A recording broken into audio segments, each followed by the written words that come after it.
Chords, again, I love chords. I really, really do, especially with a sound like that, a clean sound with delay and reverb. It sounds awesome. I think it's really inspiring. And today we're going to take a look at new chord shapes, and we're not going to learn the names of these chords. You can, it's useful. I'm not saying that it's not, but today is an exploration lesson, and we're going to start, we've done that in the past, but we're going to start with the scale. Why? Because scales are alphabets that allow you to create stories. So if you're creating this type of story, you're going to pick this type of scale. And this other type of story, this other type of scale. So scales have flavors. That's the point. Today we're going to take a look at a full scale to create something in the flavor of A major. You can do that with any other shapes. But again, the point is to learn new chords here in an unconventional way using the full fretboard. That's coming up.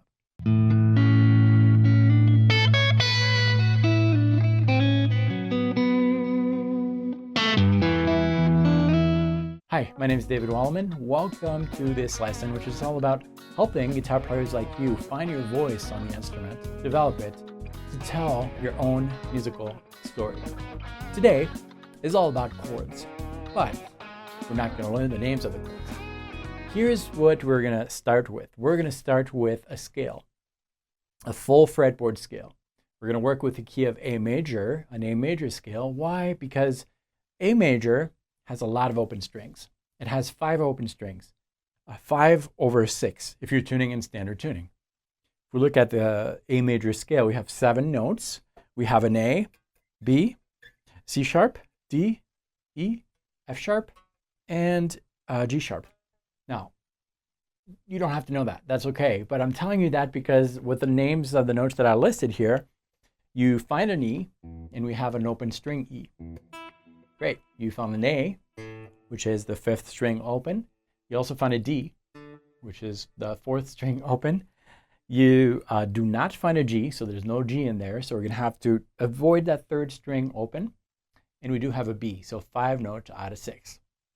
All right, why open strings are, why do I talk about open strings? Because the more open strings you can use on your guitar, the brighter the sound of the chord and the more resonance you're going to get.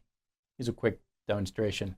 Let's take a high E note. This pitch right here, this pitch can be found in multiple areas of the fretboard. You can play the same pitch on different strings, different frets, but this is the brightest of that pitch that you're going to find, and that's the 1st string open. Demonstration, I'm going to play that same pitch on all the strings, and you'll see that it's going to get darker and darker as I go closer to the bridge. It's getting really dark there, right? And I can't go higher, I don't have enough frets, but see, as I was going to the bridge, it's getting darker and darker. So that's a choice that you can make sometimes. Small tip, if you're playing with a band and you feel that it sounds kind of the tone itself is a little dark, maybe try to open things up by using a lot of open strings. But anyways, with chords, we're going to use as many open strings as we can. If you can inject an open string, sometimes it's going to add brightness to that chord. All right, so we're in the key of A major, and we're going to start simple. We're going to actually use that A so that all the notes we play are attracted to that A. Because a note by itself, just a sound, doesn't mean anything. But if I play that in relation to something else, that's what gives it the color. So we're going to play the reference note, which in this case is A.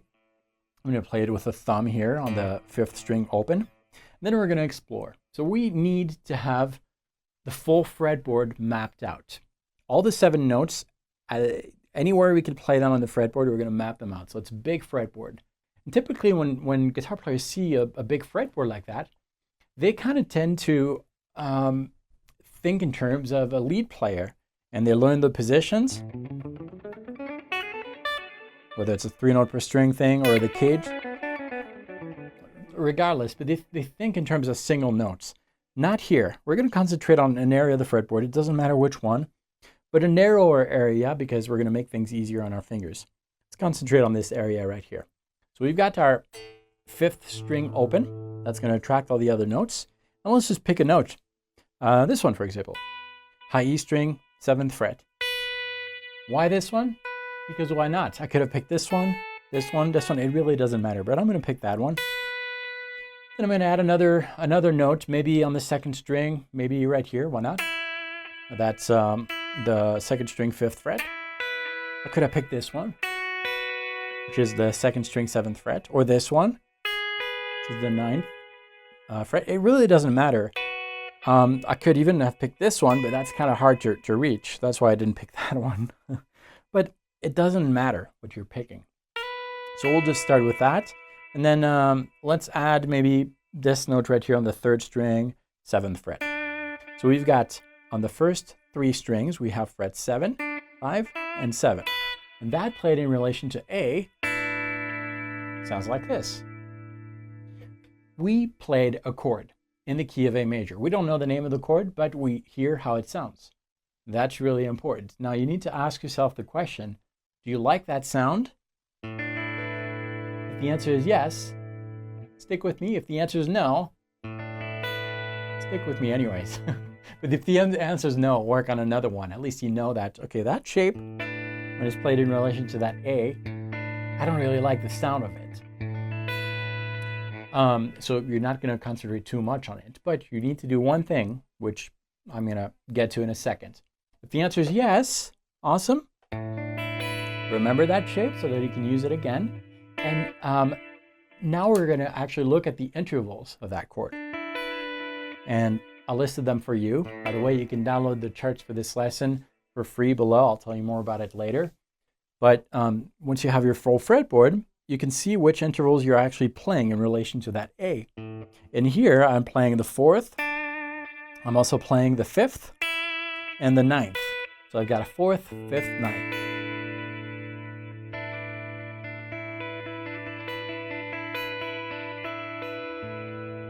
So that means that there's something about the 4th, the 5th, and the 9th that you like. Maybe it's just one interval. I don't know.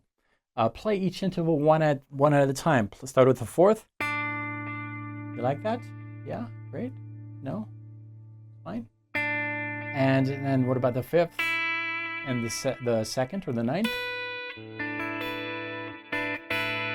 Maybe it's the full thing that you like. Maybe it's the combination of all that. But each of these intervals has a function, and it's that function that is important to understand. The function can have different names, but you're going to name it yourself. So this, what does it make you feel like? For me, I would say, okay, the function of this is to open up things a little bit, to add a sense of grandeur. Is that how you say it? Grandeur in French. It seems to always come out when I make a lesson, my French, sorry. But anyways, like something vast. That's kind of what I think when I have the 4th. So I'm associating an idea, a picture, to that interval. The 5th, for me, it just kind of strengthens things. It adds a little more strength, more power, which makes sense because the power chord is a root and a 5th. The function of the 5th, for me, is to add power. So I've got an open, something that opens up, a little bit of power. Makes me feel a little, like a strong feeling. And then the 9th, for me, it's kind of nostalgic. That's what it makes me feel like. So the picture of this chord, I'm picturing like myself like in a vast field and a lot of space around and looking at the horizon. That's what I'm thinking about because of the way these intervals make me feel. So I'm going to remember that next time I want to paint something, a canvas, musical canvas. So that'll be one chord. And then you just kind of explore other chords. If you really like that shape, we can continue developing things with that shape by moving each of the 3 notes that you have here to the next note it encounters in the scale. And that's why the full fretboard diagram is really, really important. So this note, which is the 4th, will become the 5th. The 5th will become the 6th, the major 6th. And the 9th will become the 3rd. And cool, that's the same exact shape.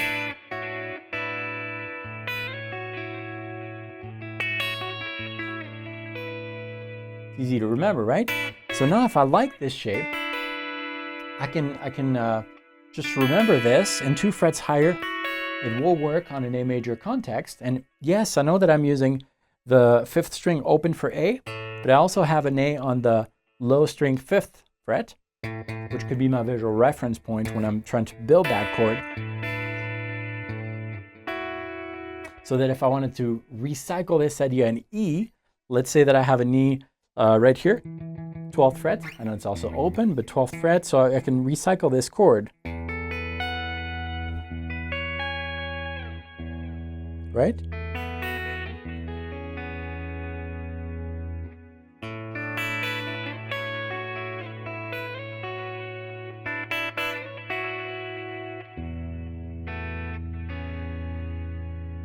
And so forth. So we are just exploring in a fun musical way a lot of different things here. We're talking about harmony, we're talking about intervals, we're talking about colors, pitches, and all that kind of stuff. The goal is to kind of visualize your full fretboard eventually, all the possible notes, and kind of know instinctively what these notes are going to sound like and what they're going to make you feel like as you're playing. And the only way you can do that, I think, or the best way, is to take it one chord at a time that you figure out just by placing your fingers down.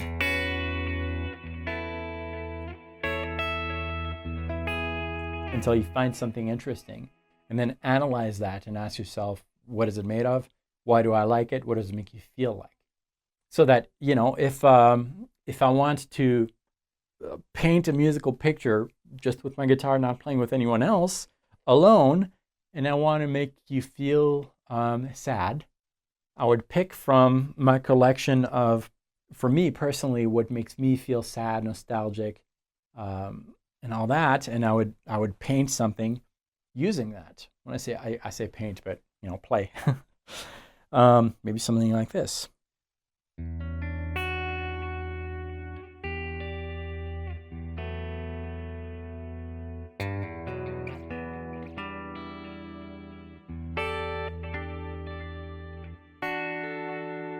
I don't know the names of these chords. I could figure it out. But I know what it's going to make me feel like. And I just hope that it makes you feel the way that I'm feeling. Now, if I want to make this happy, maybe, or full of possibilities, like a new hope, maybe I'll do something like this. A little bit of hope in the horizon.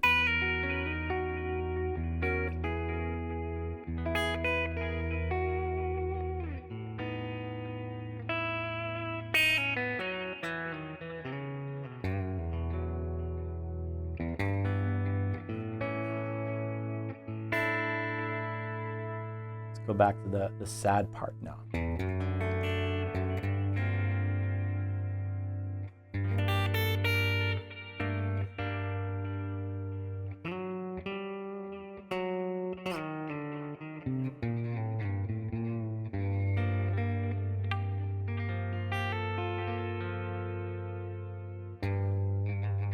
It's all about emotions and all about being able to convey those emotions with those intervals, which is really key to anything musical.